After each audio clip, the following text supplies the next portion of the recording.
성경을 읽다 보면 저는 목사에서가 아니라 글을 조금이라도 깨우친 사람으로서 성경을 읽다 보면 참 감탄을 합니다. 천지를 만드신 하나님이 작은 잔치집에 포도주를 만드신다는 것, 세상 모든 사람을 만드신 하나님이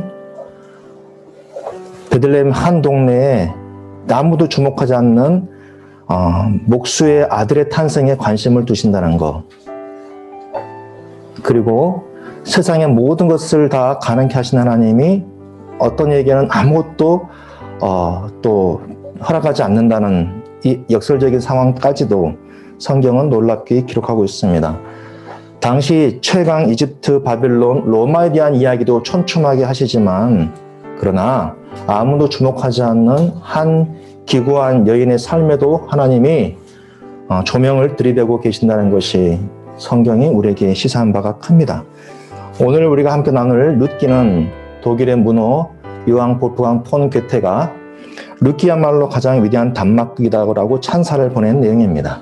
기쁨의 희락의 사람이라는 뜻을 가진 나오미의 남편을 따라서 제법 잘 먹고 잘 살았던 유다 지파의 사람이 모압 지방으로 먹거리를 구해서 떠납니다. 남편 이름 엘리멜렉, 나의 왕 하나님은 나의 왕이시다. 신앙이 있어 보입니다.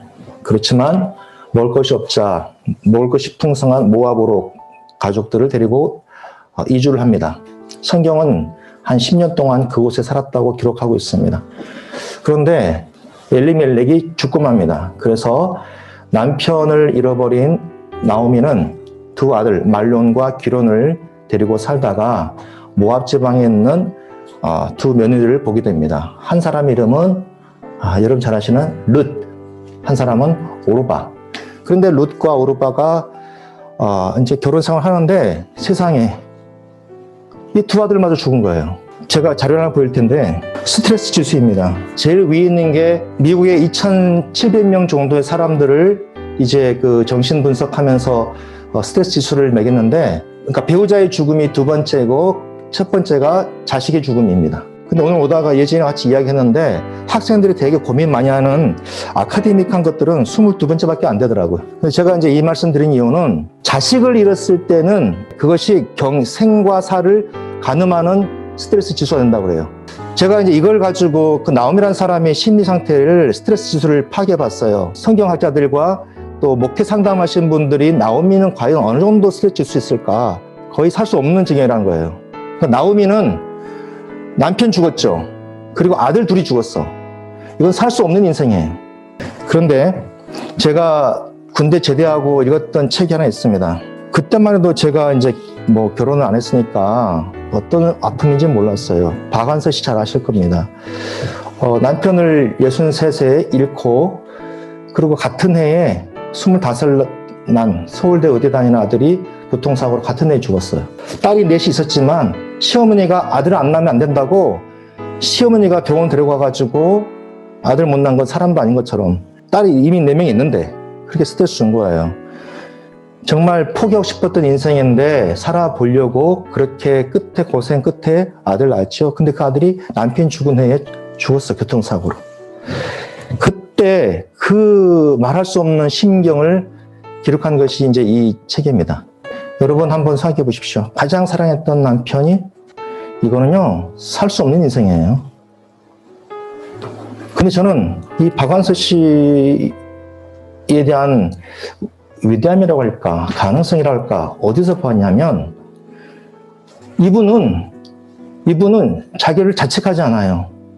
물론 어느 순간에는 내가 대체 얼마나 뭘 잘못했길래 나한테 이렇게 하냐고 하소연하고 항변도 하고 하나님께 삿대질 하지만 그는 그 모든 고통을 쏘아붙이는 곳이 하나님이었어요. 이 책을 보면 그랬습니다. 그래. 십자가를 묵상하는데 그래. 사랑하는 딸아, 나한테 얼마든지 퍼부어라. 나는 그러려고 너희들에게 왔고 너희들을 위해서 십자가 죽은 내가 아니겠니? 네가 하고 싶은 말 다 해도 괜찮아. 네가 어떤 욕을 퍼부어도 괜찮아. 다 퍼부어도 괜찮아. 그렇게 십자가에 달리신 그리스도가 자신을 위로한 것처럼 느껴지는 부분들이 있습니다. 믿음이 뭔지 아세요? 저분은 내가 무슨 짓을 하고 내가 어떤 말을 하고 내가 어떤 절규를 해도 내 탄식과 한숨 소리를 거두어 주시고 들어주실 분이라고 하는 것이 그게 믿음인 거예요. 나오미가 고향 베들레헴으로 먹을 것을 찾아 돌아갑니다. 베들레헴 갔을 때에 사람들이 와 10년 만에 나오미가 돌아왔대. 오 며느리 데리고 왔어. 이게 누구야? 나오미 아니야? 그때 나오미가 뭐라는 줄 아세요? 여러분 내 이름이 나오미입니다마는 기쁨이니 희락이니 어울리지 않는 그 이름 나한테 부르지 마십시오. 나를 앞으로 마라라 부르십시오. 마라 뭐예요? 고통. 쓰다. 그 어원이 마르에서 나온 말이거든요. 내가 제법 풍족하게 고향을 떠나갔더니 여호와께서 나를 빈손으로 돌아오게 하셨어. 여호와께서 나를 징벌하셨고 전능자가 나를 괴롭게 하셨으니 여러분 제발 나를 나오미라고 불러주지 마시고 마라라 불러주십시오. 얼마나 이게 가슴이 아팠으면 그렇게 말하겠어요.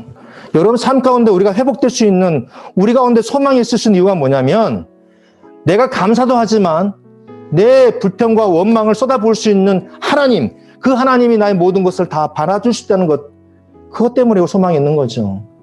그래서 여러분 울고 싶으면 하나님 앞에 오십시오. 하나님 그거 가지고 불경죄라고 여러분을 직결 처분하지 않아요. 여러분 고통스러우면 하나님께 하소연하세요. 여러분 불신은 내 속에 일어나는 고통과 절망에 대해서 쏟아날 대상이 없는 거예요. 대체 무슨 까닭으로 나한테 이렇게 아프게 하십니까? 라고 하는 항변조차 읍소조차 할 수 있다면 여러분 그게 믿음이에요. 그것이 오늘 나오미가 고향으로 돌아가고 그 과정을 통해서 메시아의 족보가 이어지게 하셨던 하나님의 신비입니다.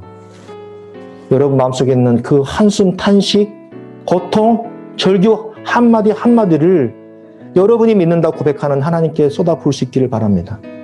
하나님께서 그 소리마저 들어주시고 하나님께서 여러분의 삶을 홀로 두지 않을 겁니다. 우리 고통의 크기가 다 다르듯이 하나님께서 여러분을 위로하는 방식도 다를 것이고 또한 여러분에게 또 우리 공동체로서 기도한다면 그 고통이 나만의 고통으로 제한되지 않도록 고통을 함께 나누는 룻과 같은 좋은 믿음의 친구들이 여러분 가운데 있기를 바랍니다. 그리고 그 룻과 같은 사람들이 새치혀로 사람들을 기만하는 그런 거짓된 위로의 사람들이 아니라 삶을 통째로 함께하며 그 고통 가운데 동참하는 그 삶을 함께 짊어지는 룻과 같은 건강한 사람들, 아름다운 사람들, 헌신한 사람들, 그 사람들이 여러분 가운데 있기를 바라고 또한 여러분이 누군가의 룻이 되어주기를 간절히 소망합니다.